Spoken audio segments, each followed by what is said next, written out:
All right, guys, we're back taking a look at more 2022 sleds, and in this video, we're going to look at the Polaris Indy XC.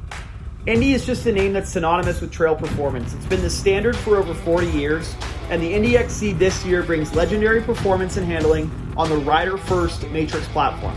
The Indy XC also delivers precise corner-to-corner handling. If you're looking for a snowmobile to absolutely slice and dice your way through the trails, you might not need to look much farther in the lineup than the Indy XC.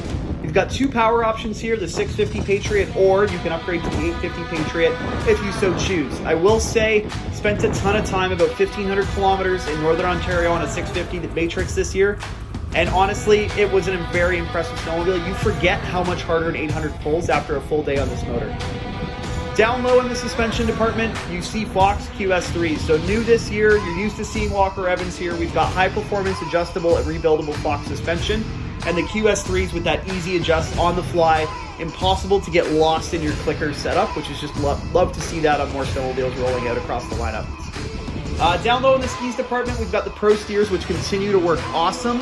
And then out back in the track area, we've got a few different options here. So you can get this snowmobile in either a 137 or a 129 and a variety of different tracks. So you've got the Ice Ripper XT, the Cobra, or the Storm 150. All of this wraps around the Pro CC suspension, which is just industry leading. They've taken that Rush suspension with the big rear shock outside the track, somehow made it better, and then put it back into a traditional tunnel.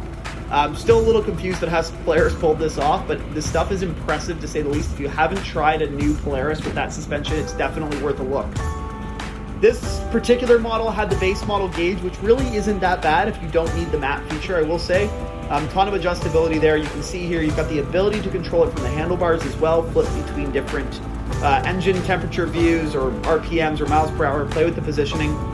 And then you've got what I love, the adjustable hand warmers. And when I say adjustable, I don't just mean 1, 2, and 3 in terms of low, medium, and high or off.